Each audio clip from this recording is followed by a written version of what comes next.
कमलों में शास्त्री समर्पित करेगा। 2121 रुपया, 2100, 2525 रुपया, 2525 रुपया। परम पूज्य आरिका मां के श्री कर कमलों में शास्त्री समर्पित करने का सौभाग्य। 2525 रुपये प्रथम बार, 2525 रुपये द्वितीय बार और 2525 रुपया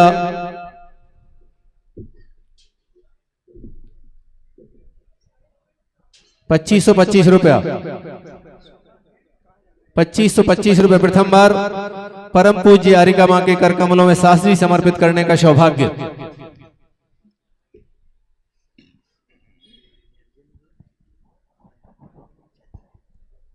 2525 रुपये प्रथम बार, 2525 रुपये द्वितीय बार और 2525 रुपया अंतिम बार। यह सौभाग्य आज हमारे बीच जिस बेटी ने तत्वार्थ सूत्र का वाचन किया, कुमारी नम्रता जैन, उनको सभी परिवार वाले यहाँ पर आ जाएं और परम पूज्य आरिका मां के कर कमलों में शास्त्री समर्पित करें। शीघ्रता से आए सपरिवार।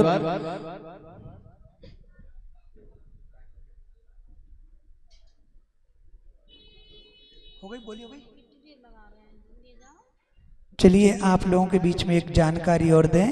वैसे होगी आप लोगों को कि हमारे बीच में इस पर्युषण महापर्व के उपलक्ष्य में कई लोग साधना करते हैं, एकासन उपवास आदि की। हमारे पास तक जो जानकारी आई है, सतीश श्री जी आपके सामने जो खड़े हैं, इनके लगातार निर्जल उपवास चल रहे हैं। अभी ताली बजाकर इनके इस त्याग की, तपस्या की अनुमोदना करें। और एक नाम और हमारी जानकारी में आया, अभय कुमार जी हटा, वो भी जल लेकर के उपवास कर रहे हैं। उनके इस तपस्चरण की आभास जी भी कर रहे हैं। देखो भाई, जो लोग भी उपवास कर रहे हैं ना, श्रीफल भेंट करके माता जी से आशीर्वाद ले लें। आभास जी आप भी आ जाएं। जो लोग भी उपवास कर रहे हैं, भले ही जल के साथ में कर रहे हो, कैसे कर रहे हैं। अभिलाष जैन, और भी एक नया नाम आया, जिनके भी हम नाम यहाँ से ले रहे हैं, वे सभी लोग श्रीफल लेकर के माता जी को श्रीफल अर्पण करके और आशीर्वाद ले लें। हम उनके इस त्याग तपस्या की अनुमोदना करते हैं। सभी लोग ताली बजा करके उनके इस तपस्या की अनुमोदना करें और कोशिश करें कि हम लोग भी ऐसा व्रत उपवास कर सकें, ऐसी भावना भाएं। हमारी बहनों में भी जो लोग उपवास कर रही हैं, उनके नाम भी यहाँ तक नहीं आए हैं। यदि आप लोगों की जानकारी में हो तो उनके नाम पुकार के उनको भी आशीर्वाद दिलवा दें माता जी से। जो लोग भी उपवास कर रहे हैं, ऐसी माता बहनें श्रीफल अर्पण करके माता जी से आशीर्वाद ले लें। क्या नाम आया? श्रीमती कल्पना जी और हमारे पंडित जी राजकुमारी शास्त्री जी की धर्मपत्नी जी भी उनके उपवास चल रहे हैं। अनीता जी, चलिए और भी जो माता बहनें हमारे भाई लोग उपवास कर रहे हैं, वे श्रीफल अर्पण करके और आशीर्वाद ले लें। चलिए 5100 रुपए की राशि जो शिविर में धोती दुपट्टे वितरित हुए हैं, उसके लिए श्री ऋषभ कुमार जी कबाड़ी परिवार की ओर से प्रदान किए गए हैं। उनके मंगल भावों की जोरदार अनुमोदना। अंकित जैन के कल हो गए थे घोषित, हाँ उनके भी है ना 5 धोती दुपट्टे के। और जो भी धोती दुपट्टे के लिए रह गए हों, जिनको भी धोती दुपट्टे की आवश्यकता हो, वो शिविर में बैठना चाहते हो, वो हमारे निर्मल भैया से संपर्क करके प्राप्त कर सकते हैं। अब मैं परम पूज्य आरिका मां के श्री चरणों में 4 पंक्तियां निवेदित करते हुए आज इसकी धर्म सभा को संबोधित करने के लिए निवेदन करूंगा कि रिश्ता गुरु मां से कुछ ऐसा निभा दो, रिश्ता गुरु मां से कुछ ऐसा निभा दो, जितना भी समय हो गुरु मां की सेवा में लगा दो, जितना भी समय हो गुरु मां की सेवा में लगा दो। और इतना असर छोड़ दो इस दुनिया पर, इतना असर छोड़ दो इस दुनिया पर कि हर कोई कहे हमें भी अपनी गुरु मां से मिला दो, हमें भी कोई अपनी गुरु मां से मिला दो। अब मैं आप सभी की ओर से और अपनी ओर से परम पूज्य आरिका मां के श्री चरणों में दरबार बंदनामी निवेदित करते हुए निवेदन करता हूँ, हे माता जी अपनी मंगलमयी देशना से हम सभी को कृतार्थ करें। बंदामी माता जी, बंदामी बंदा वंदाई माता जी। ओम नमः शिवेभ्यः, ओम नमः शिवेभ्यः। तुम शरद पूनम के चंदा, ओ माँ श्रीमती के नंदा, तुम ज्ञान सिंधु के मोती, श्री विद्या गुरु मुनिंदा, तुम शौच धर्म के धारी, श्री विद्या गुरु मुनिंदा, चलते फिरते सिद्धालय, सिद्धों का चिंतन चलता, चलते फिरते सिद्धालय, सिद्धों का चिंतन चलता, सिद्धासन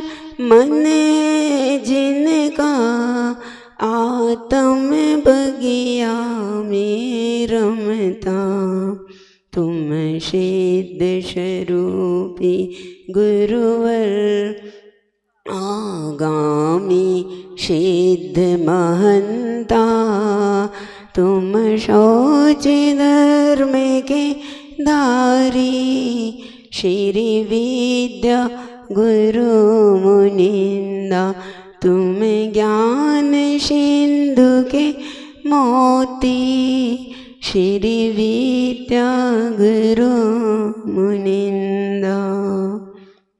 पंचब्रह्मष्टि भगवान के, कुंडलपुर के बड़े बाबा के, चिंतामणि पार्श्वनाथ भगवान के, देवादेव मूल नायक भगवान महावीर स्वामी के, उत्तम शौच धर्मधारी आचार्य भगवंत गुरु श्री विद्यासागर जी महामुनि राज के, निर्यापक श्रमण पूज्य मुनि श्री समय सागर जी, श्री योग सागर जी, श्री नियम सागर जी, श्री सदा सागर जी महाराज के, 3 काम 9 करोड़ मुनि महाराजों के, 10 लक्षण महापर्व की, उत्तम शौच धर्म की, पूज्य गुरुमती द्रोणमती माता जी की जय। परम पूज्य अर्कमानंतमती माता जी की जय। वंदनीय आरिका संघ की जय।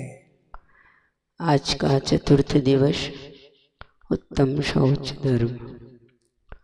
धर हृदय संतोष, करहूँ तपस्या देह शो। पूजन में पढ़ रहे हैं ना पंक्तियां। हृदय में संतोष वृत्ति उन्हीं के अंदर आ पाती है जो अपने जीवन में पाप का त्याग करते हैं।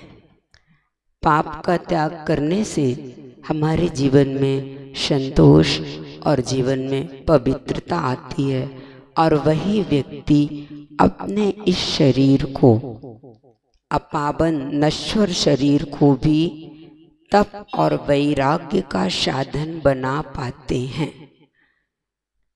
इस शरीर के द्वारा तप साधना कर पाते हैं, जिनके जीवन में संतोष आ जाता है, जिन्हें पाप से भय होता है।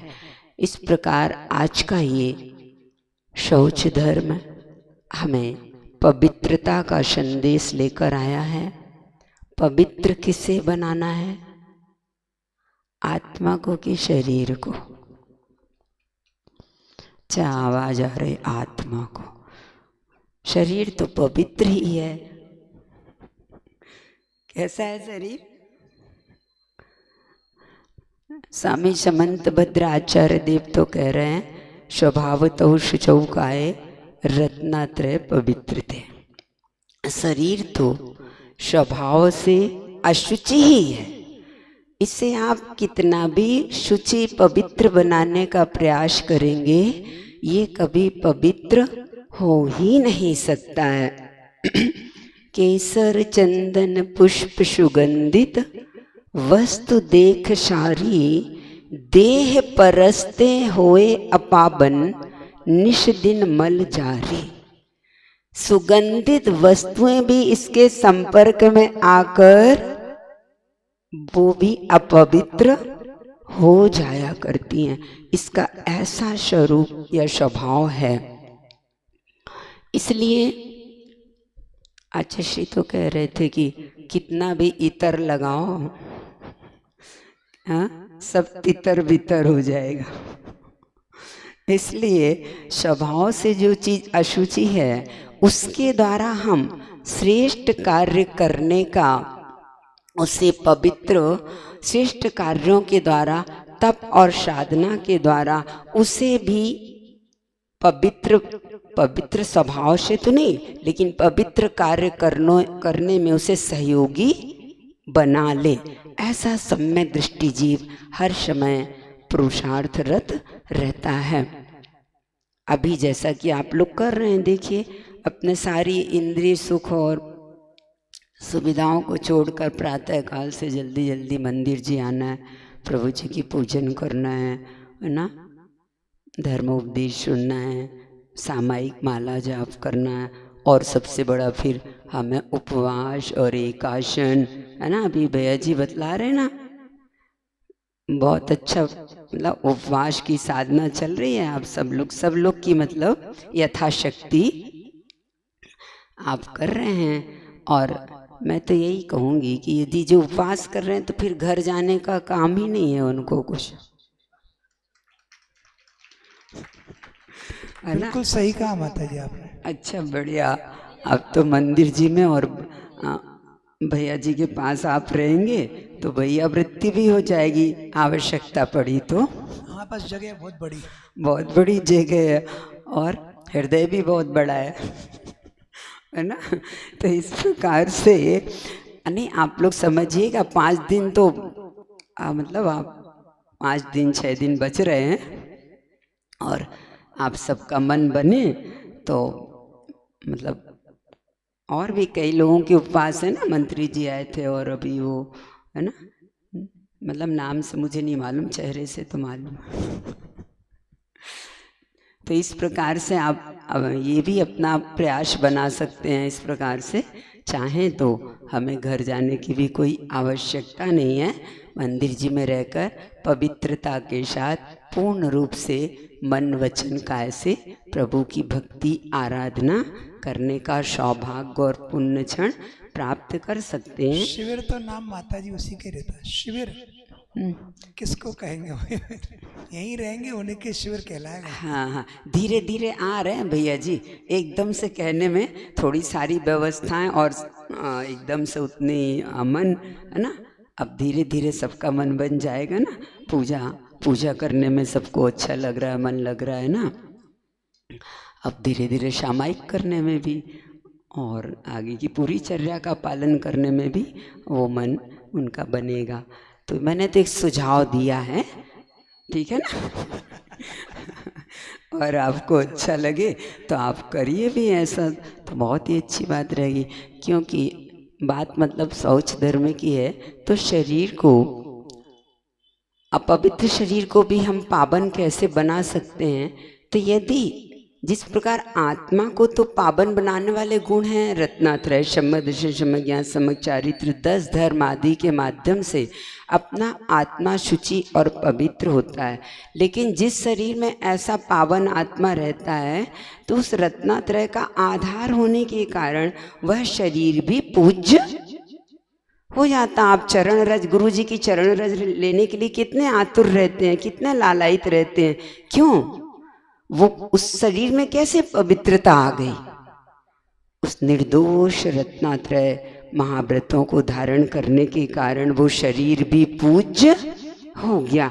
वैसे किसी के चरण टच हो जाए, जरा से छू जाए तो आप देखो, फिर तो हमें गुस्सा आने लगेगा, देख कर नहीं चल रहे। हाँ, और गुरु जी की चरण रज लेने के लिए हम लालायित रहते हैं कि कितना भी हमें कुछ भी झेलना पड़े, हमें तो वो रज उनका स्पर्श करना ही चरणों का, है ना। तो ये अंतर आ जाता है। अपवित्र स्वभाव वाला होते हुए भी ये शरीर यदि रत्नात्रय को धारण करने में ये साधन बनता है तो शरीर में भी वो पूज्यता बनने लगती है, पवित्रता बनने लगती है। इसलिए हमें अपनी आत्मा को पवित्र बनाना, और सबसे अधिक पवित्रता को प्राप्त करने वाले हैं हमारे सिद्ध परमेष्टि, जिन्होंने अपनी द्रव्य कर्म, नो कर्म, भाव कर्म ये तीनों कर्मों से जो हमारी आत्मा अशुचि बनी हुई है, इन तीनों कर्मों को नष्ट करके द्रव्य कर्म है ना, ज्ञानावरणादि अष्टकर्म, भाव कर्म यानी राग द्वेष आदि भाव कर्म, और नौ कर्म ने शरीर आदि नौ कर्म, इन तीनों प्रकार के कर्मों से त्रिविधि कर्मवल वर्जित सिद्ध महंता, तीनों प्रकार के कर्मों से रहित होकर परम पारणामिक भाव का अनुभव करने वाले सिद्ध परमेष्टि इस शौच धर्म के पूर्ण रूप से भी अधिकारी हो जाते हैं। हमारी साधना भी उसी सिद्धत्व को प्राप्त करने के लिए चल रही है। तो इस प्रकार से आचार्य भगवंतों ने 4 प्रकार के ये लोभ या राग बतलाए हैं। हमें चुनाव करना है कि हम किस प्रकार का लोभ हमारे पास है अथवा नहीं है। सिद्धों जैसे हम भी परम पवित्र हैं।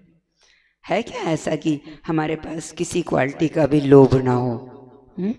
4 में से पहले आप सुन लीजिए 4 प्रकार के लोभ कौन से हैं। एक तो पहला मिथ्या दृष्टि का लोभ होता है, राग, जिसके लिए उदाहरण दिया है आचार्यों ने डामल। डामल ये लगाते ना जो है ना, वो डामल जैसा उसका इतना गाढ़ राग या लोभ रहता है कि इन पवित्र पर्व के दिनों में भी उसे मंदिर जी आने की और पूजन करने का वक्त नहीं रहता है। वो दादाजी कहते हम तो दुकान में बैठेंगे और बच्चों से कहते तुम चले जाओ। मतलब दादाजी को इतनी ज़्यादा लोभ है कि हम दुकान बाजार नहीं छोड़ेंगे, हम तो पर्व के दिनों में भी अपने कार्य बाजार दुनिया के कार्य करेंगे। इस प्रकार का ये बहुत बड़ा एक लोभ कहलाता है, अज्ञानता। उसी प्रकार जैसे कि कहाँ गए वह लोभी कौरव कहते ना अपन, तो वो एक सुई की नोक बराबर भी स्थान देने को तैयार नहीं पांडवों के लिए। ये कहलाता है ऐसा मिथ्या दृष्टि का राग या लोभ, उन्हें अपनी आत्मा को पवित्र बनाने का और उसको सोचने का, कुछ करने का ना तो समझ और ना कोई वक्त। इस प्रकार से ये राग डामल की तरह ये लोभ तो अपने जीवन में इधर जो उपस्थित है उनके जीवन में तो है ही नहीं, ठीक है ना? नहीं तो यहाँ उपस्थित होते कैसे वो बताइए भैया जी। वो सब राग लोभ छोड़कर और इधर आके बैठे हैं। सुबह जल्दी से सोकर उठे, नहीं तो अभी तो सोते ही रहते 8-9 बजे तक। तो ये उन्होंने अपने राग को इतना तो कम किया। और दूसरे प्रकार का राग है जो अविरत सम्यक दृष्टि, जिसे कि आचार्यों ने गाड़ी का औंगन है ना, गाड़ी का कीट या औंगन जो होता है, गाड़ी चलते समय चक्र में से निकलता ना, उसकी चिकट यानी चिकनाहट डामल से कुछ कम होती है ना। तो इसलिए उसके साथ बताया अविरत सम्यक दृष्टि। वो मंदिर पूजा पाठ तो कर लेता आकर, और जैसे ही मंदिर के परिसर से समूह शरण से बाहर गए और वैसे ही मंदिर आए तो पूजा पाठ, और बाहर गए तो 5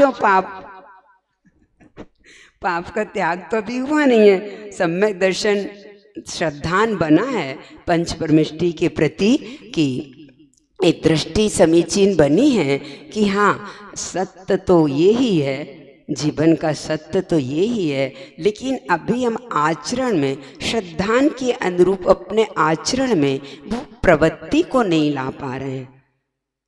दृष्टि तो समीचीन बनी है लेकिन प्रवृत्ति समीचीन नहीं बन पा रही है। हमें मालूम है ये सिगरेट तंबाकू सब कितने पॉइजन है, फिर भी उस पैकेट में भी लिखा हुआ है और आप पढ़ रहे हैं, समझ रहे हैं, फिर भी उसका छोड़ नहीं पा रहे, त्याग नहीं कर पा रहे। यानी प्रवृत्ति समीचीन नहीं बन पा रही है, दृष्टि तो समीचीन बन गई।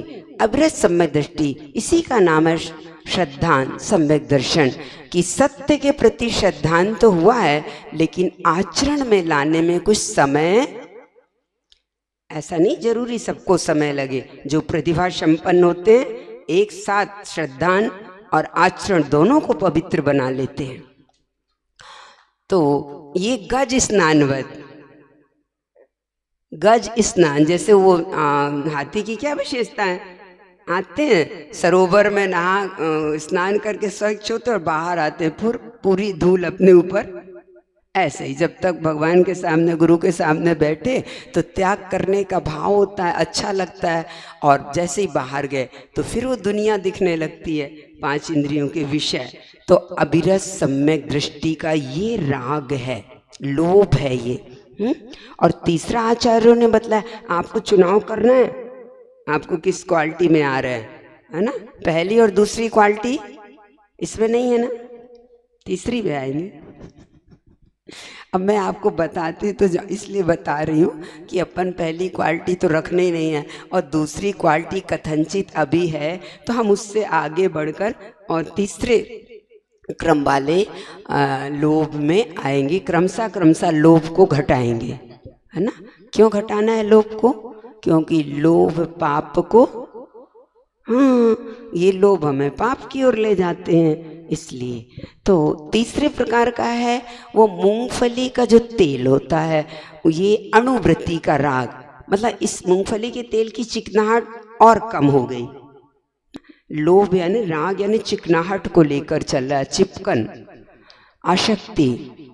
तो वो अणुवृत्ति जिसने 5 पापों का त्याग किया अपने जीवन में, 1 देश पापों का त्याग कर लिया है, तो उसकी भी कुछ राग की परिणति कम हो जाती है, मतलब उसका राग अधिक से अधिक ज़्यादा दिन चलता है। तो ये एक पक्ष 15 दिन रखा गया, इसलिए श्रावकों के जीवन में ये जो सूर और सूतक का समय रखा गया है, कितने दिन, 13 दिन, 14 दिन, 15 दिन, इस प्रकार से। क्योंकि उन्हें यदि कोई खुशी या कोई विषाद हुआ है तो ज़्यादा से ज़्यादा 15 दिन टिकता है, फिर वो अपने कर्तव्य मार्ग पर आ जाता है। तो ये अणुवृत्ति का राग इस प्रकार बतलाया गया। देखिए पंडित सदा सुखदास जी, उनके जीवन में कितना संतोष था, वो अणुवृत्ति थे। अपने यहाँ भी पंडित जी विद्वान जी हैं, इनके जीवन में भी एक मतलब उस जितना स्वाध्याय करते हैं, उस जितना ज्ञान प्राप्त करते हैं, उसको आचरण में भी लाते हैं, प्रयोग में लाना। गुरु जी कहते हैं प्रयोग में लाओ। ज्ञान नया नया नहीं है, लेकिन ज्ञान जो है उसको अनुभूति और प्रयोग में लाने से अनुभव नए नए होते हैं। ज्ञान नया नहीं, ज्ञान तो है जिनवाणी में जो बात बताई है, राग द्वेष मोह छोड़ना है और सम्यक दर्शन सम्यक ज्ञान सम्यक चारित्र को ग्रहण करना है, बीत राग द्वेष गुरु के प्रति श्रद्धान बनाना है। तो ज्ञान तो इतना ही है ना, लेकिन हम उसको प्रयोग में लाएं तो अनुभूतियाँ, अनुभव नए नए होते हैं।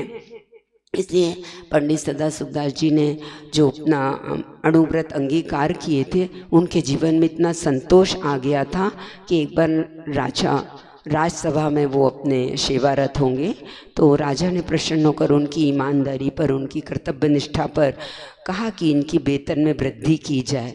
तो पंडित जी ने कहा, नहीं राजन, मुझे वेतन में वृद्धि ना करके मेरे जो ड्यूटी का समय है उसको आप कम कर दें, 2 घंटे कम कर दें, तो मुझे वो समय स्वाध्याय के लिए अधिक मिल जाएगा। ये संतोष कहलाता है जीवन में। पैसा, नया नगर वाले तो बहुत संतोषी प्राणी, मुझे तो मतलब प्रसन्नता है। आप लोग कम से कम पर्व के दिनों में इतना समय, है ना, पहले तो दर्शन ही नहीं होता था। अच्छा चलो, माता जी आपका पक्ष ले रही हैं, कह रही पहले कोरोना था इसलिए।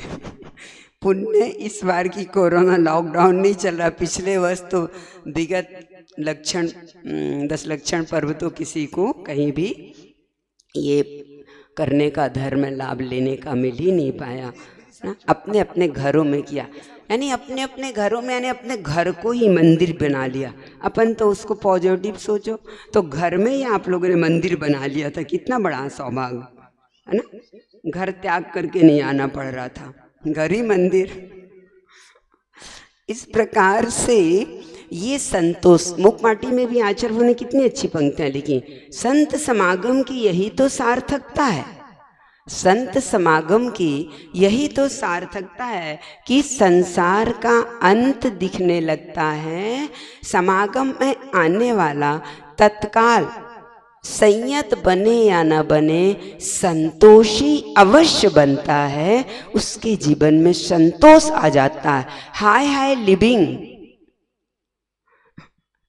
हाय हाय नहीं रहती है, हाय हाय लिविंग नहीं, हायर थिंकिंग रहती है ना।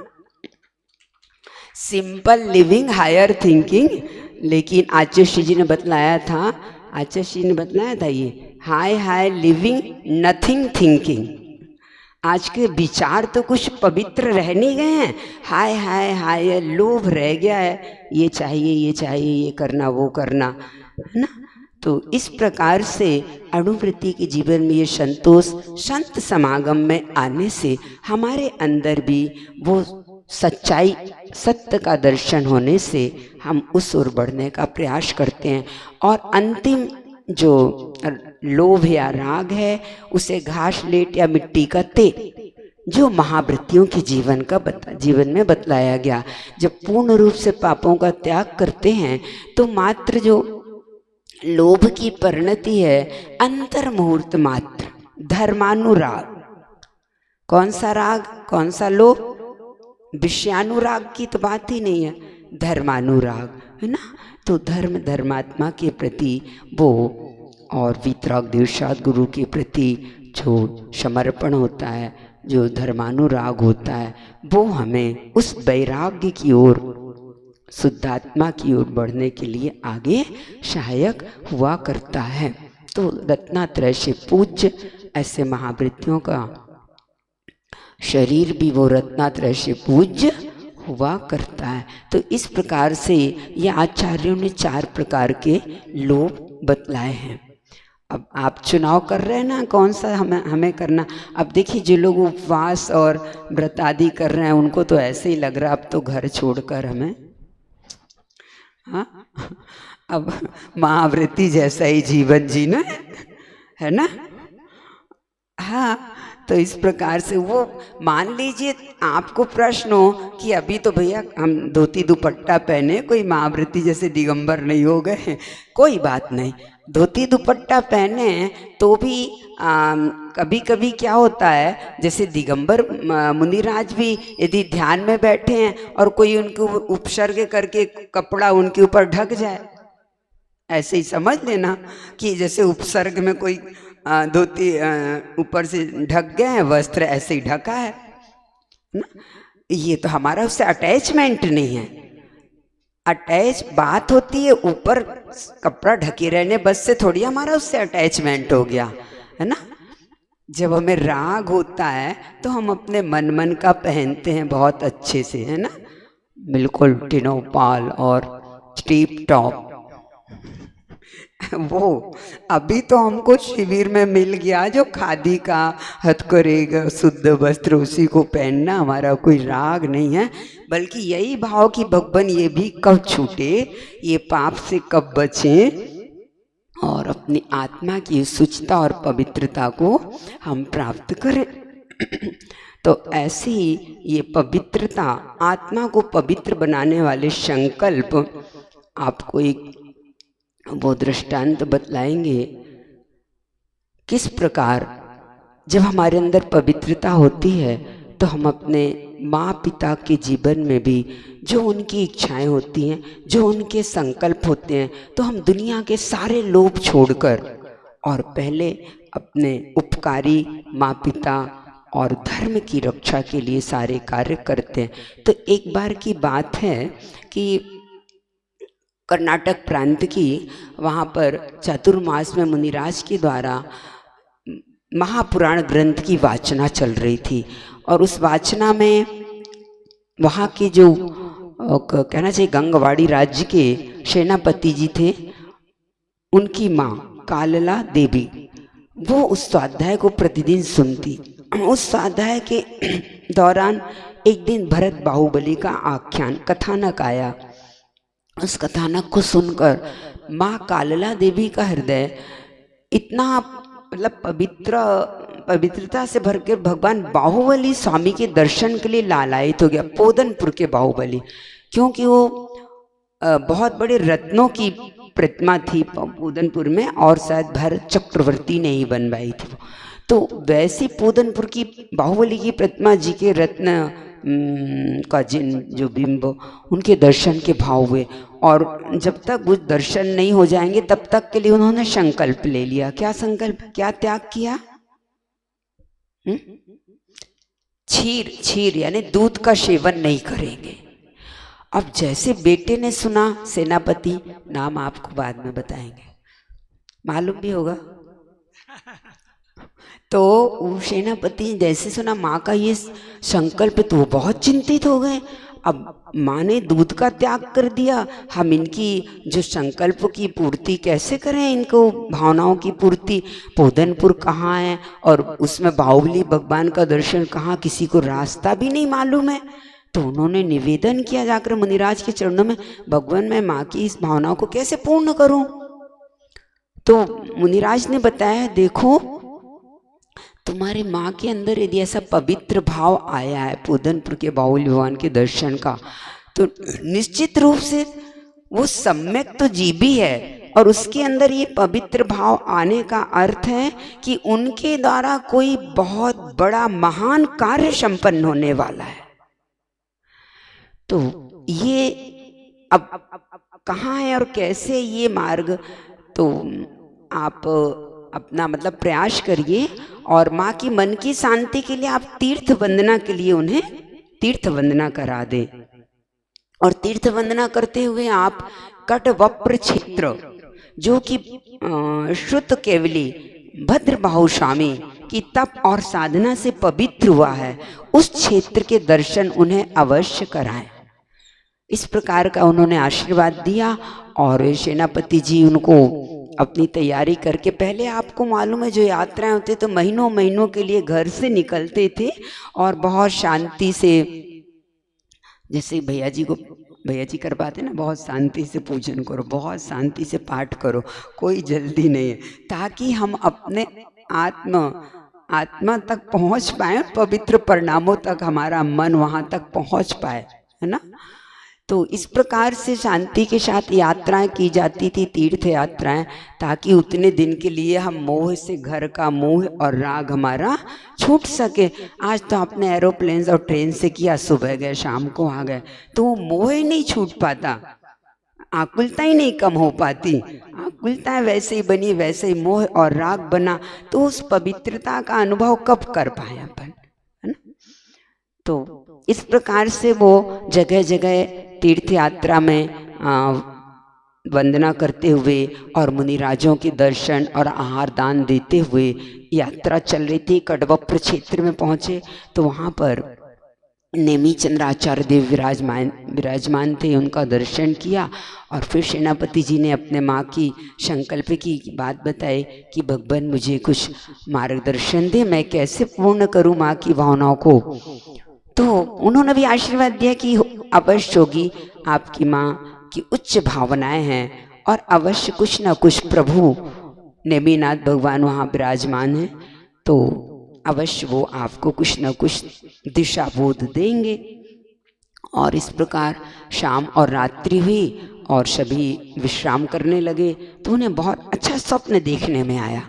वो स्वप्न था कि भगवान नेमिनाथ की यक्षिणी कुष्मांडिनी देवी जो स्वप्न में आई सेनापति के, और कहने लगी कि देखो तुम्हारी माँ की भावना और आपकी भावना बहुत अच्छी है, लेकिन पोदनपुर के बाहुबली का दर्शन पंचम काल में संभव नहीं है, क्योंकि पोदनपुर में कुक्कुट जाति के जो सर्प हैं, उन सर्पों ने उस क्षेत्र को और प्रतिमा जी को घेर रखा है।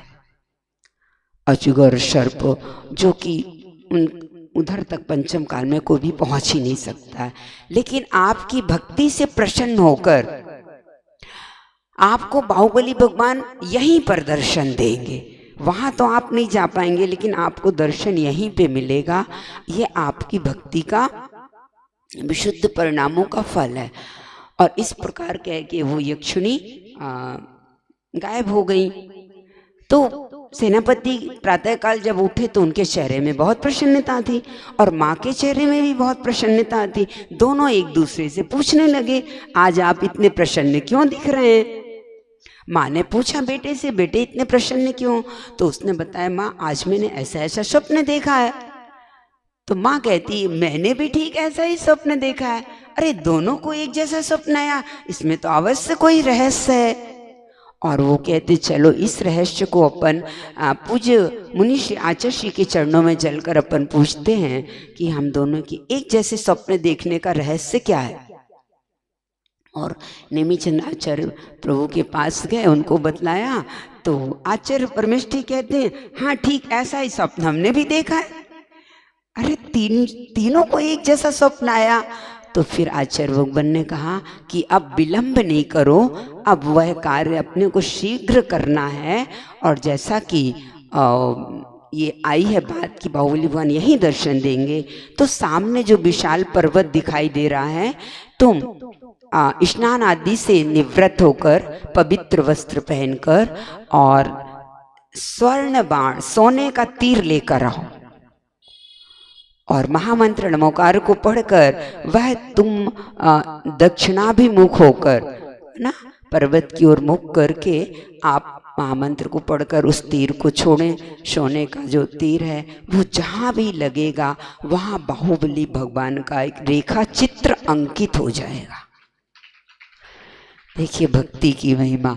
और उन्होंने ऐसा किया, नमन किया गुरु आचार्य भगवान को और महामंत्र पढ़कर वो तीर छोड़ा, तो वहाँ इतना दिव्य रेखा चित्र बाहुबली भगवान का बन गया कि सेनापति तो उनको अपलक देखते रह गए। वो तो भूल ही गए कि मैं कहाँ हूँ और क्या कर रहा हूँ। एकदम से अनिमेष अपलक निहारते रह गए, मानो कि उन्हें कुछ ख्याल ही नहीं अपना मैं कौन हूँ, कहाँ खड़ा हूँ। तो कुछ पल ऐसे ही निकल गए तो जो राज्य के राजा थे उन्होंने देखा कि ये तो बिल्कुल ऐसे हो गए लीन तल्लीन।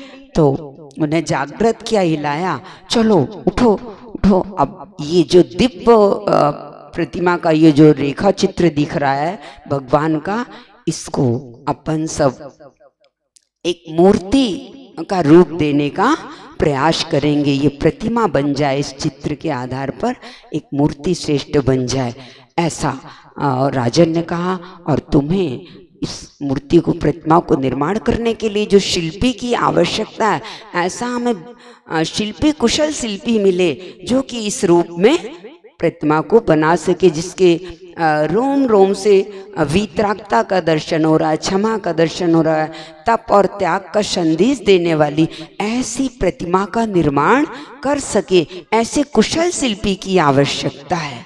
अब वो कहाँ खोज की जाए ऐसे कुशल शिल्पी के लिए?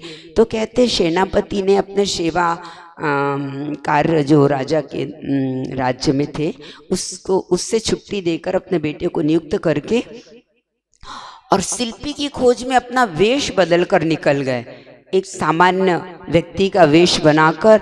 और वो गांव गांव नगर नगर खोजने लगे कि कुछ मुझे ऐसा कोई कुशल शिल्पी मिल जाए। तो कहते हैं एक स्थान पर उन्होंने देखा कि एक बिल्कुल पागल सा भिखारी जैसा व्यक्ति बैठा हुआ था, अस्त व्यस्त कपड़े उसके और केश बिखरे हुए, और वो छोटे छोटे पत्थर के टुकड़ों में बहुत सुंदर कलाकृति कर रहा था। तो उस सेनापति जी को लगा अवश्य ये हमारी भावनाओं के अनुरूप प्रतिमा जी को बना सकेंगे, और उससे उन्होंने बात करना चाहा, लेकिन वो इतने अपने धुन में थे वो कि वो सुन ही नहीं रहे थे और कुछ जवाब भी नहीं दे रहे थे। बार बार निवेदन किया सेनापति जी ने, आपको मेरे राजा ने, मेरे स्वामी ने बुलाया है, याद किया, आप चलिए और आप जो चाहेंगे आपको वो मिलेगा। तो फिर बहुत देर बाद थोड़ा सा देखा उसने और कहते हैं कि मतलब क्या दोगे, क्या मिलेगा? आप जो चाहोगे वो मिलेगा, हमारे स्वामी के पास आप चलो बस। अच्छा, तो जितना भी प्रतिमा बनाने में अनावश्यक पत्थर निकलेगा उतना उस वजन के बराबर स्वर्ण चाहिए। तो कहते हाँ हाँ बिल्कुल आपको मिलेगा, आप चलो। और वो जाते हैं, उनको लेके जाते हैं शिल्पी को, और वो अपना जो पर्वत जिस पर बनाना है वो शिला, मतलब बहुत बड़ी शिला और राजन के पास, और वो सारी बात निश्चित हो जाती है और शिल्पी जी बनाना प्रारंभ करते हैं। सबसे पहले प्रतिमा जी की उस शिलाखंड की वो पूजा करते हैं, है ना। पूजन करने के उपरांत सबसे पहले उस शिलाखंड पर पाद पीठ, जिस पर प्रभु के चरण विराजमान हैं, उस पाद पीठ की रचना करते और फिर चरणों की रचना करते हैं, और फिर उन चरणों में अपना मस्तक रखकर निवेदन करते हैं, भगवान मुझे शक्ति देना, मैं अपने कार्य को अच्छे से पूर्ण कर सकूं। तो बस ऐसा कार्य चलता है शिल्पी जी का। वो तो इतने लीन हो जाते हैं शिल्पी इस कार्य को करने में कि ना उन्हें नींद का ख्याल, ना भोजन का ख्याल, इतना तन्मय होकर प्रतिमा जी को बना रहे। बाहुबली भगवान कामदेव का रूप, कामदेव थे, है ना, उसमें वीतरागता को लाना है, ये तो वो बहुत ही एकाग्रता से होकर कर रहे थे वो काम। भोजन भी रखा रह जाता था, माँ रख भी जाए तो उसको ख्याल ही नहीं है रखा है टिफिन, वो ऐसा, है ना, नींद का भी ख्याल नहीं। ऐसे करके प्रतिमा बहुत ही सुंदर बनती जा रही थी। और एक दिन जब बहुत कुछ बन गई और वो जो अनावश्यक पत्थर की काट छाट करने में जो चूर्ण, पत्थर का चूर्ण निकला, उसको उन्होंने बोरियों में भरा। शिल्पी जी ने कई बोरियां भर गई। अब वो बहुत प्रसन्न हुए। क्यों प्रसन्न हुए? हा? अच्छा, सोना मिलना था। अब वो बहुत खुश होकर कहते हैं कि माँ से कहते, माँ देखो देखो देखो, ये सोना है, सोना। और उन्होंने जैसे बोरियों में हाथ डाल के बतला रहे थे कि देखो माँ ये सोना है, सोना, तो क्या हुआ, उनके हाथ ही चिपक के रह गए उस पत्थर चूर्ण से, निकले नहीं बोरी से बाहर। तो वो रोने लगे, माँ ये क्या हो गया, क्या हो गया, मेरे हाथ तो बाहर निकल ही नहीं रहे हैं, मेरा कौन सा पाप का फल है ये, अब मैं अपना काम कैसे कर पाऊंगा, प्रतिमा जी कैसे बना पाऊंगा, माँ बताओ मैं कैसा पापी हूँ, कैसा लोभी हूँ, क्या है, किस पाप का फल मिल रहा है मुझे। माँ ने भी देखा तो माँ को भी लगा। माँ कहती, अच्छा बेटे, ये अच्छा, मतलब क्यों ऐसा हो गया? तो अच्छा, तूने स्वर्ण की चाह की थी ना, उसको बनाने के बदले में स्वर्ण की चाह, तो तुझे जो इतनी अच्छी श्रेष्ठ कला मिली है, पाषाण में भी प्राण फूंकने की, पाषाण को भी जीवंत कर देने की जो तुझे इतनी कला मिली है श्रेष्ठ, तुझने इसको भी स्वर्ण के लोभ में तुझने इस कला को भी बेच दिया। कला कभी बेची नहीं जाती, वो तो एक गॉड गिफ्ट होती है कि अपने पास वो कला, कुशलता, योग्यता है। हर कोई पैसे से खरीद कर और बेच कर नहीं प्राप्त कर सकता। तो वो बहुत दुखी हो रहे थे, माँ क्या करूं, बताओ मुझे, मैं क्या करूं अब। और उन्होंने फिर सेनापति जी ने क्या किया कि चलो मुनिराज के दर्शन के लिए ले चलें, और वो पालकी में बिठा के ऐसे उनको मुनिराज आचार्य नेमिचंद्र आचार्य देव के पास ले गए, और उन्होंने फिर आशीर्वाद दिया और कहा कि अब शांति विधान करो और उसका गंधोदक लगाना है। तो आचार्य भगवान ने खुद ही शांति विधान में उनके साथ वो वहाँ बैठे और वो गंधोदक स्वयं उनको दिया। चामुंड राय जी ने, चामुंड राय ने सेनापति जी, वो नाम आ गया सेनापति ने स्वयं ही वो गंधोदक अपने हाथों से उनको लगा दिया। और कहते जैसे ही गंधोदक लगा, ऐसा चमत्कार हुआ कि उनके अंदर वो शक्ति और ऊर्जा का संचार हो गया। उनके हाथ पहले जैसे ऊपर उठ गए और वो धन्य हो गए, बहुत खुश हो गए कि मतलब आज गुरु के चरणों में मुझे वो शक्ति मिल गई, वो प्रभु का भक्ति पूजन विधान करने से वो शक्ति मिल गई। और कहते हैं फिर गुरुदेव ने उनको आशीर्वाद दे के ये आशीर्वचन भी दिए कि देखो अब कभी भी धार्मिक कोई भी कार्य करते समय हमें धन की इच्छा या लोभ से धार्मिक कार्य कभी नहीं करना चाहिए। और यश कीर्ति की लोभ या इच्छा से भी धार्मिक कार्य कभी नहीं करना चाहिए। यदि इस प्रकार से हम बिना लोभ के धार्मिक कार्य करते हैं तो वो कार्य बहुत सानंद संपन्न होता है, और लोभ के वशीभूत होकर करते तो अनेक प्रकार के विघ्न सामने आते हैं। इस प्रकार से शिल्पी ने संकल्प लिया, लोभ का त्याग किया और वो सारा पत्थर के चूर्ण अलग कर दिया जो भर भर के रखा था कि हमें इतना सोना मिलेगा, वो सब अलग कर दिया, फेंक दिया और लोभ का भी त्याग किया। और फिर से प्रतिमा जी को बनाने का अपना कार्य प्रारंभ किया। कहते महीनों तो उस प्रतिमा जी के केश विन्यास, केश रचना को बनाने में ही लग गए। ऐसा मन लगाकर तन्मयता से वो कार्य हो रहा था।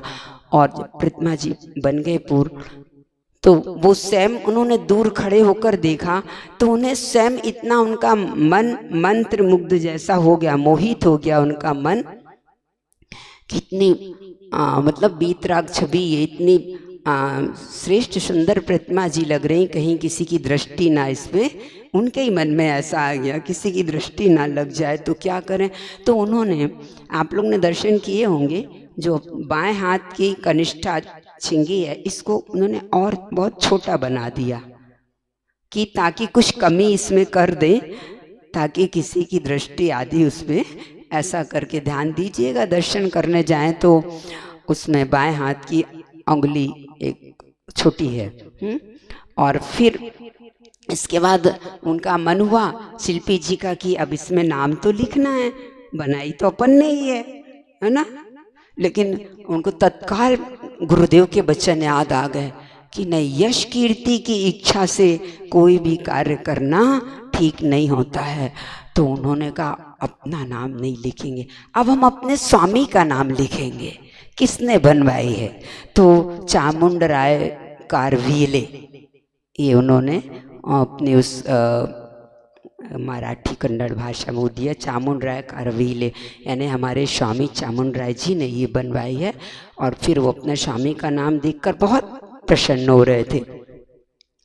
अब ये चर्चा सर्वत्र फैलने लगी कि इतनी सुंदर प्रतिमा जी मानो कि साक्षात भगवान पृथ्वी पर आ गए, ऐसा करके सर्वत्र उसकी प्रशंसा होने लगी।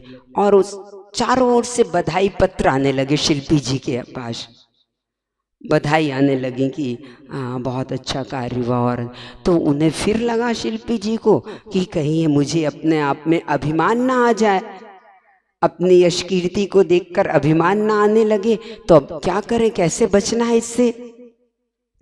तो उन्होंने निर्णय ले लिया, अब हम यहाँ से दूर, बहुत दूर चले जाएंगे, अज्ञात स्थान पर जहाँ कोई मुझे खोज ही नहीं पाए, ऐसा निर्णय ले लिया। और फिर वो एक बार मतलब रात्रि में भगवान की प्रतिमा के समक्ष गए और अर्धरात्रि तक उनके चरणों में अपना सिर रखकर मतलब रोते रहे।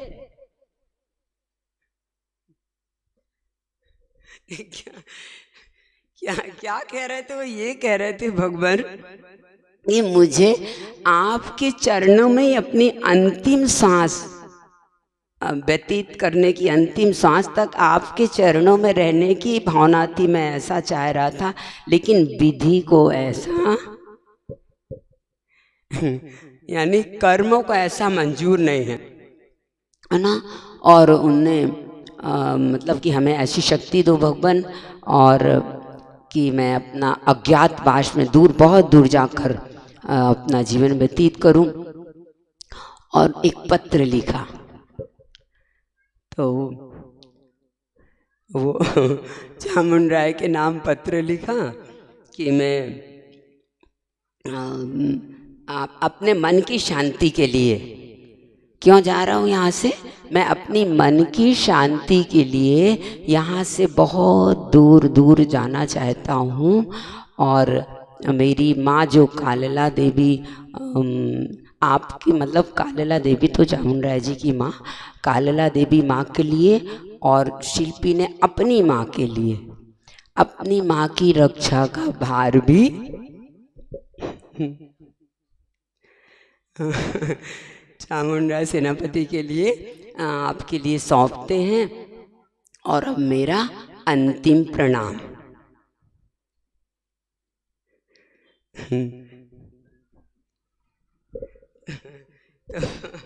तो ऐसा पत्र लिखकर और वहाँ पर अर्धरात्रि तक भगवान के चरणों का अपने अश्रु जल से 5 प्रक्षालन करके और फिर चले जाते हैं। अब प्रातःकाल क्या होता है कि चामुंड राय जी प्रतिदिन प्रातःकाल आते थे दर्शन के लिए, तो उन्होंने देखा शिल्पी नहीं दिख रहे, तो उन्होंने बहुत जोर जोर से आवाज़ दी चारों ओर कि शिल्पी जी कहाँ हैं। चामुंड राय को अपने शिल्पी जी पर और राजा को अपने चामुंड राय पर बहुत गर्व था। तो इस प्रकार से आवाज़ चारों ओर दी, लेकिन कहीं भी वो मिले नहीं। तो फिर उनकी दृष्टि पड़ी प्रभु के चरणों पर, देखा कि शिल्पी जी अपने पूरे जो छैनी हथौड़े थे वो सारे साधन और पत्र भी साथ में रखा है, उसको खोलकर देखा तो उसमें ये सारी बातें लिखी थी। तो वो तो एकदम मूर्छित से हो गए, पढ़ के वहीं पर गिर पड़े। और पहले तो सेवकों के लिए उन्होंने कहा कि चारों दिशाओं में सेवकों को भेजा कि खोज कर लाओ शिल्पी जी कहाँ हैं, और फिर स्वयं मूर्छित से वो हो गए। तो इस प्रकार से खोजने के बाद भी किसी को नहीं मिले। वो तो उस महान प्रतिमा को बनाने वाले महाशिल्पी मतलब एक अज्ञात ही रह गए, मतलब उनका कुछ नाम भी नहीं पता, महाशिल्पी ही उनका नाम समझ लीजिए। और इस प्रकार से वो प्रतिमा जी पूर्ण हुई। फिर चामुंड राय भी जो मूर्छित से हो गए थे, आके देखा राजन में सब गंधोदक या जल छिड़का, और वो भी थोड़ी अपने जागृति में आए। और फिर आगे के कार्य अब हो गया जो होना था, शिल्पी जी तो चले गए। आगे उस प्रतिमा जी के पंचकल्याणक महोत्सव आदि की तैयारियां करनी हैं, और इस प्रकार से ये कार्य चलने लगे। सबको विदित है कि वो प्रतिमा जी मतलब देखिए कैसे निर्माण हो पाया।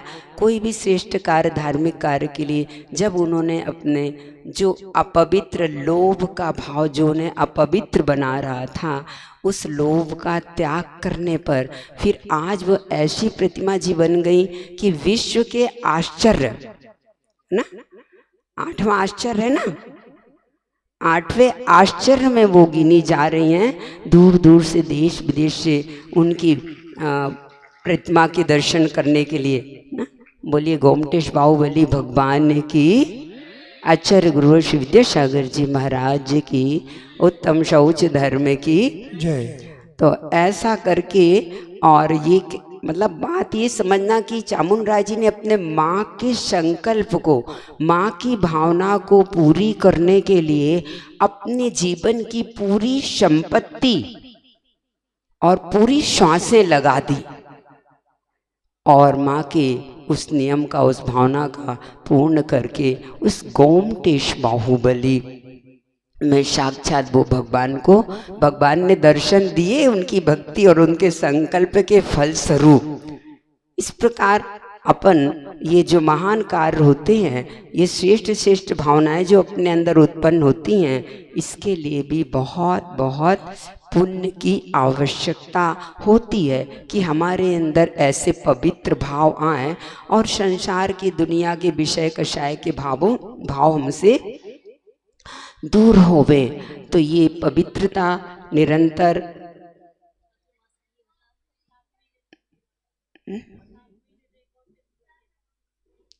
अच्छा हाँ, हम लोग का चातुर्मास मतलब जैसे यहाँ पर हो रहा ना, कितने महीने हो रहे हैं यहाँ पे, ऐसे गोमटेश में हो गए थे हम लोग को। ग्रीष्म काल से उधर प्रारंभ हुआ और चातुर्मास भी वही हुआ था,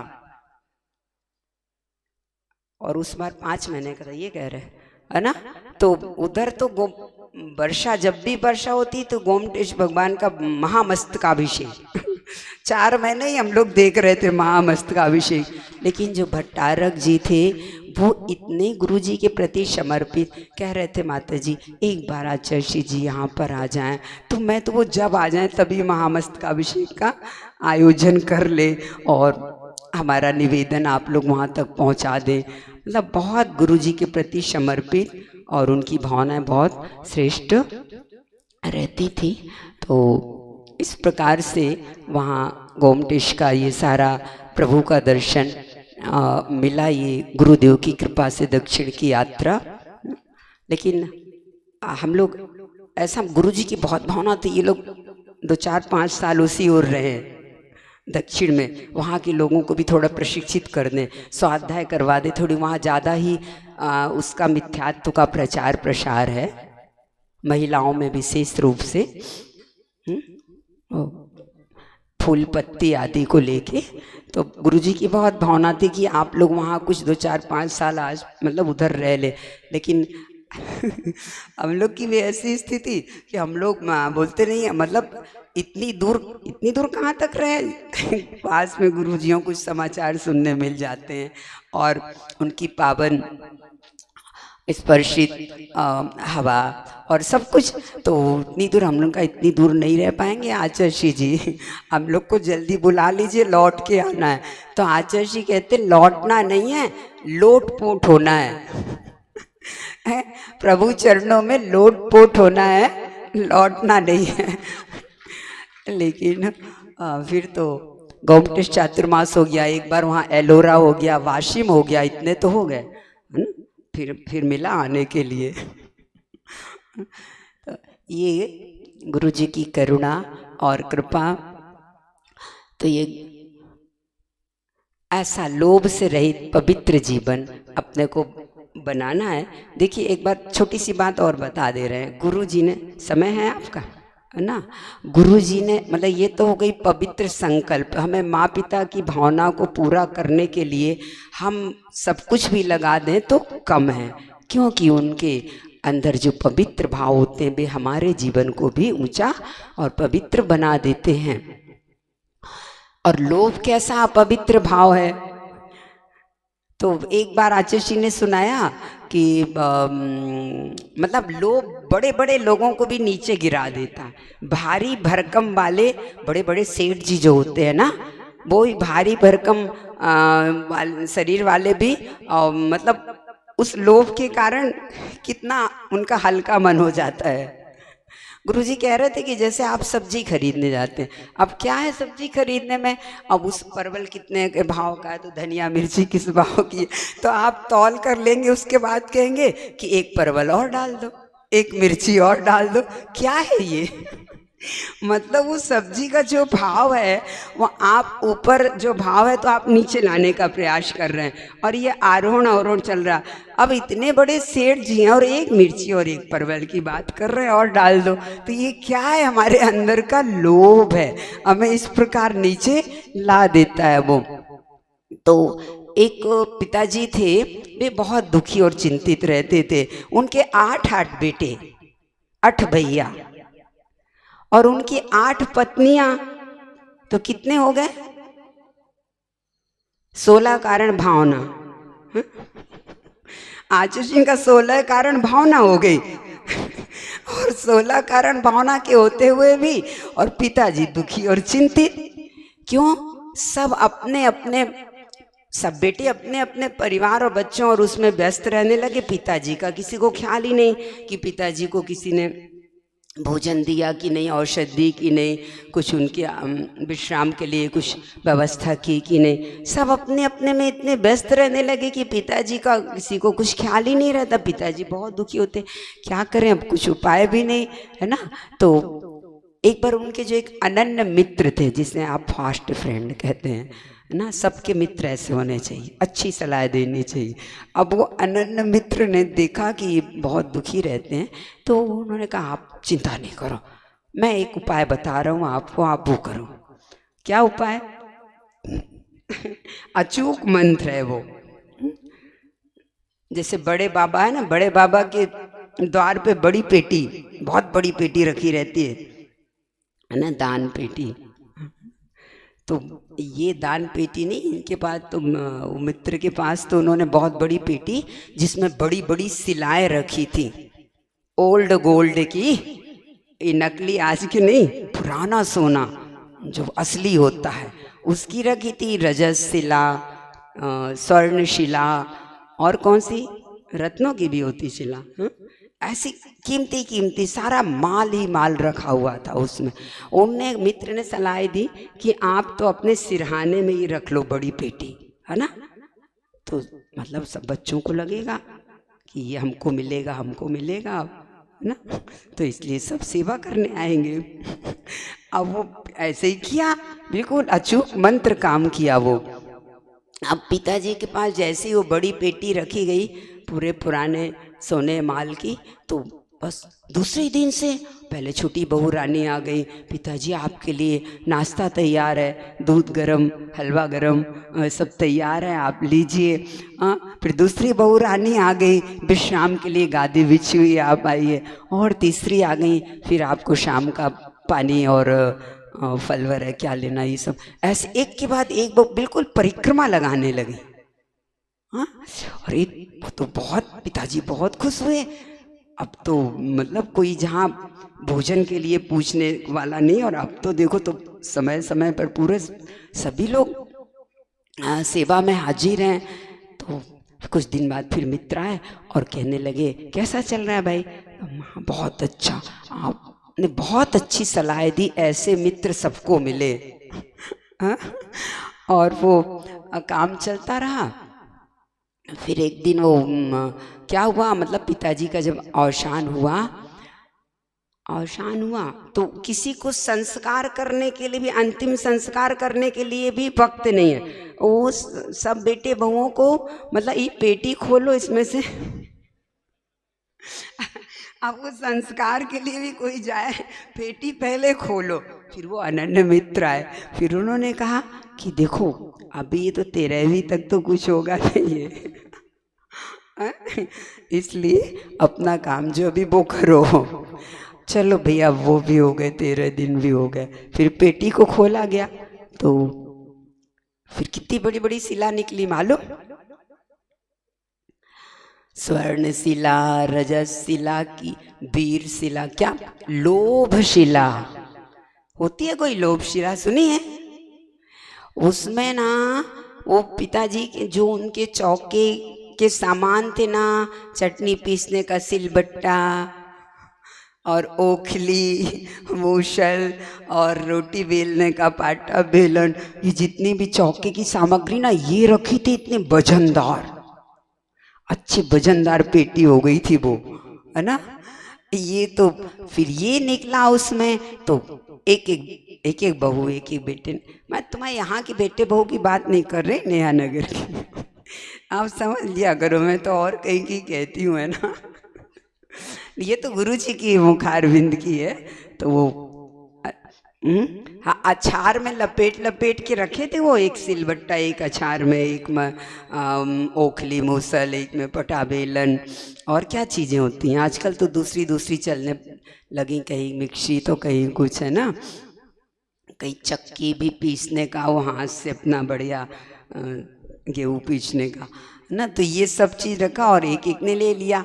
तो ये बताया कि देखो लोभ, पिताजी का तो भला हुआ उनका तो भला हुआ, लेकिन वो सब लोग अपना माथा पकड़ के रह गए। उनको जो बड़ी बड़ी आशा थी कि इसमें पुराना स्वर्ण और पुराने जवाहर आभूषण रखे हैं, वो सब तो कुछ निकला नहीं। तो बंधुओं, लोभ करने से कोई फायदा नहीं होता है। अपने को तो दुर्लभ ये मानव जीवन जो मिला है, अपन ऐसे ऐसे पवित्र कार्य करें, माँ पिता की सेवा। आचार्य शिव भाई कह रहे हैं अब तो जीवन में पवित्रता वो रह नहीं गई, जो सेवा का भाव, विनय का भाव और श्रद्धा का भाव जो होना चाहिए वो तो कुछ जीवन में रह नहीं गया। मात्र सम्यक दर्शन की चर्चा रह गई। चर्चा तो हम बहुत करते हैं, लेकिन अर्चा तो होनी चाहिए हमारी आत्मा को पवित्र बनाने वाले, जो सम्यक दर्शन के ही गुण हैं ये सब, विनय, सेवा, श्रद्धा, समर्पण। तो ये सब चीज़ हमारी आत्मा को पवित्र बनाने वाले गुण तो दूर होते जा रहे हैं, और आत्मा को अपवित्र बनाने वाला लोभ, हम पर हॉबी होता जा रहा है। तो हमें आज शौच धर्म के दिन ये देखना है कि हम जो भी वृद्ध जन हैं उनको, उनके जीवन में जीवन भर उन्होंने धर्म ध्यान किया है, तो हम उनकी इतनी अच्छी सेवा, उनका धर्म ध्यान छूटे ना। उनको मंदिर आ रहे थे जीवन भर, तो हम अब भी उनको बहुत अच्छे से मंदिर जी में लाएं, पूजन सुनाएं, उनको शुद्ध भोजन और औषधि शुद्ध दें, है ना। जैसे डॉक्टर साहब ने शुद्ध औषधि के लिए पूर्ण आयु में किया ना दान का त्याग, है ना डॉक्टर। तो ये क्या कि सबको अहिंसक उपचार मिलता जाए, अहिंसक औषधि, सब एक से एक श्रेष्ठी बड़ी बड़ी हस्तियां बैठी हैं यहाँ पर, है ना। तो हम हमेशा अपने माँ पिता का अंतिम संयम के साथ उनकी संलेखना समाधि हो। हमें इतना वक्त अपने जीवन में निकालना है, ये नहीं कि हमारी इतनी व्यस्तता है कि हमने हॉस्पिटल में छोड़ दिया तो डॉक्टर देखो हम पैसा दे सकते हैं लेकिन समय नहीं दे सकते। मुश्किल क्या है कि हम पैसा तो दे सकते डॉक्टर को लेकिन समय हमारे पास नहीं है। ऐसा नहीं करके अपनी आत्मा तो तभी पवित्र बनेगी जब हमने उपकारी जनों के प्रति, साधर्मी जनों के प्रति, अपने बड़े और माँ पिता के प्रति हम इस प्रकार की सेवा करके उनकी आध्यात्मिक साधना में सहयोगी बनते जाएं। तो हमारा ये जीवन पावन, तभी हम धर्म से जुड़ सकते हैं जब हम अपने परिवार में अपने बड़े जनों के प्रति कर्तव्य करेंगे, तभी हम अपने वीतराग देवशा गुरु के प्रति भी कुछ कर पाएंगे। इधर भी देखिए गुरु आशीष से समाधि चल रही है ना, जबलपुर से आए हूँ, देखिए उनके बेटे बहू बेटी मंडल प्रतिभा मंडल में वो सब समय लेकर और यहाँ पे कर रहे हैं। और एक माझी की और चल रही ना, उनकी भी कितनी भावना, क्या कौन है, क्या बोलते हैं उनको, सुमत जी की उपमा। हाँ वो अच्छा बंडा वाले, वो भी है ना बंडा वाले, तो उनकी वो माँ जी की भावना भी बहुत अच्छी है। और देखिए उनकी कितनी अच्छी भावना कि वो घर से मतलब घर त्याग तो मीन्स ऐसा कि जब तक जैसा है ना, तो उन्होंने अपनी भावना से घर छोड़कर और इधर पास में ही मंदिर जी के पास में ही आके उनकी सेवा कर रहे हैं। ये कहलाता है सही सही शौच धर्म कहो, और मतलब अपने जीवन को पवित्र बनाने के लिए जो भी ये कार्य, धार्मिक कार्य और कर्तव्य अपने हुआ करते उपकारी जनों के प्रति, वो सब हम करते जाएं तो हमारा जीवन बहुत पवित्र पवित्र बनता जाता है। गुरुजी ने ये मंत्र भी दिया था, निर्लोभ जीवन जीने का मंत्र। गुरुजी से कई लोगों को, आप लोग को जिज्ञासाएं होती हैं कि आपके गुरु दादा गुरु तो बहुत बड़े ज्योतिषाचार्य भी थे, वे ज्ञान के भी भंडार थे, चारित्र तप के भी, और ज्योतिषी का भी उन्हें बहुत बड़ा ज्ञान था। तो आपको आपके गुरु ने अवश्य कोई मंत्र दिया होगा। आचार्य से ऐसे पूछने लगते हैं कई बार श्रावक, तो आचार्य ने कहा हाँ हमें गुरु ने बहुत बड़ा मंत्र दिया है। कौन सा मंत्र? निर्लोभ जीवन जीने का मंत्र। मतलब गुरुदेव ने बताया कि मणि मंत्र तंत्र बहु होई, मरते न बचावे कोई। और सारे मंत्र तो दुनिया के फेल हो सकते हैं, मंत्र तंत्र आदि ये चीजें फेल हो सकती, लेकिन निर्लोभता जीवन में आ जाए। क्यों? निर्लोभता आएगी तो जीवन में संतोष रहेगा, संतोष रहेगा तो हम पाप से बच जाएंगे, और पाप से बच जाएंगे तो आत्मा इतनी पवित्र और उज्जवल हो जाएगी। तो दुनिया के सारे मंत्र फेल हो सकते हैं, लेकिन निर्लोभ जीवन जीने का मंत्र कभी फेल नहीं होता। वो हमारी आत्मा को पवित्र और उज्जवल बना देता है। तो इस प्रकार हम गोमटेश प्रभु के भी दर्शन करके और उनके गोमटेश जैसी हमारे अंदर भी वो पवित्रता, गोमट प्रेम से उनको गोमट कहते थे। माँ कालला देवी चामुंडराय जी को गोमट, तो गोमट ने बनवाई, इसलिए गोमटेश भगवान कहलाने लगे, गोमटेश्वर, गोमटेश भगवान। और गोमटेश का अर्थ भी शायद कामदेव ही होता है, गोमट का अर्थ ना। तो इस प्रकार से ये हम सब भी इस प्रकार की ऊर्जा और शक्ति को प्राप्त करें। और भैया जी तो आपको, अच्छा, आपके मन को कल भजन बोल रहे थे, मेरा मन दर्पण कहलाए, दर्पण की तरह उज्जवल। वही आज का शौच धर्म यही बता रहा है, दर्पण के सामने जो कुछ आता है वो वैसा का वैसा प्रतिबिंबित हो जाता है। हमारे अच्छे कार्य अथवा बुरे कार्य अथवा हमारी जो छवि बनी है ना, तो मेरा मन ही हमें अच्छे और बुरे कार्यों की सब कुछ बताने वाला होता है। तो आज तक का हमारा अतीत यही है कि हम मैली चादर ओढ़ कर आए हैं भगवान। आपके सामने आने में संकोच होता है कि मेरा जीवन इतना अपवित्र कषायों के कारण, पापों के कारण, भगवान मैं भी आपके जैसे निर्विकार निर्दोष अवस्था को प्राप्त कर सकूं, ऐसा वो मैली चादर मेरी भी उजली उजली हो जाए, है ना। हाँ, मैली चादर भी हमारी संयम की चादर बन जाए तो वो बहुत ही पावन और पवित्र। बोलते ना आप, मैली चादर ओढ़ के कैसे द्वार तिहारे आओ, हे पारस परमेश्वर मेरे मन ही मन शरमाओ, मैली चादर ओढ़ के प्रभु। तो गुरुदेव से ही प्रार्थना हम सबके जीवन में वो पवित्रता और वो पवित्र संकल्पों को पूर्ण करने की शक्ति और अपने बड़ों जनों की सेवा। आज का नियम यही है, हम आध्यात्मिक साधना में सहयोगी बनेंगे। जो भी बड़े वृद्धजन हैं, अपने हों या गांव के हों या पड़ोस के हों या बाहर के हों, लेकिन उनको यदि समाधि की भावना होती है तो हम उनके यहाँ कोई सेवा करने वाला नहीं है, मंदिर लाने वाला नहीं है, तो हम उनको लाएंगे, मंदिर लाएंगे और उनको धर्म की बात भी सुनाएंगे।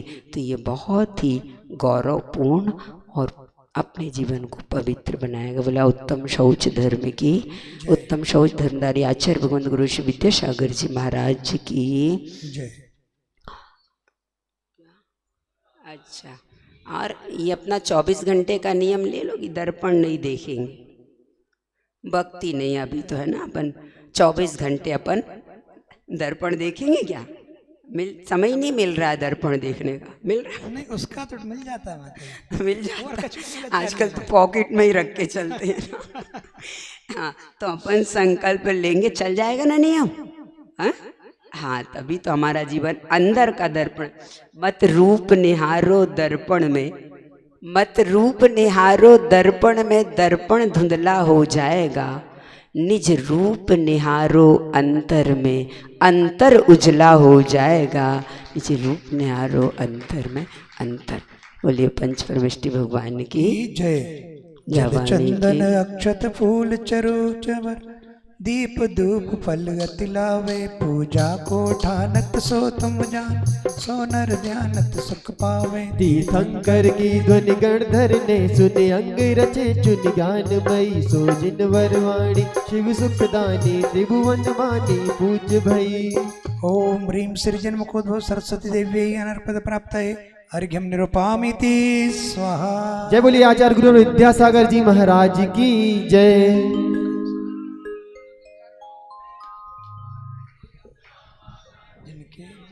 की हर चर्या बन पड़ी स्वयं ही नवगाथा, जय नागम का वह सुधा कलश जो बिखराते हैं गली गली, जिनके दर्शन को पाकर के खिलती मुरझाई हृदय कली। भावों की निर्मल सरिता में अब गाहन करने आया हूँ, मेरा सारा दुख दर्द हरो यह अर्घ बैठने आया हूँ। हे तपो मूर्ति है आराधक है योगीश्वर है महासत, यह अरुण कामना देख सके युग युग तक आगामी बसंत। शुद्ध सागर को पार किया है, शुचि संयम का सार लिया है, शूरेश्वर के पद कमलों को, विद्या गुरु के पद कमलों को, सिर पर रख लो दुख दलनों को, सिर पर रख लो दुख दलनों को। ओम रूम श्रमण संस्कृति विनायक आचार्य भगवंत गुरु विद्यासागर जीवनेन्द्र पूर्ण आयु में साक्षात विराजमान, तिनके चरणार बिंदुनों चनकाय से अर्घ्य हम निरापामेति। नमोस्तु गुरुदेव, नमोस्तु। सभी लोग कायु सर्कल ने जिन वाणी के अपन ने अर्घ्य चढ़ा दिया है।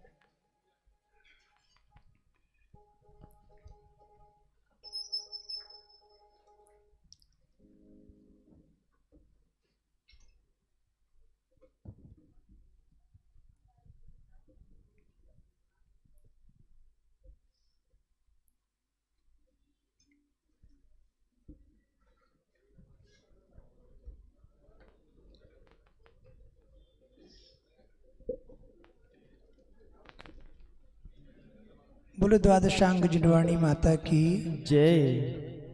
चलिए परम पूजनीय आरिका रत्न अनंतमती माता जी की जय। समस्त आरिका संघ की जय। चलिए माता जी जब तक जा रहे हैं पूजन शुरू नहीं करेंगे, 2 मिनट में सूचना दे दें आपको। हमारे पास बहुत सारे बच्चों के नाम आए हैं,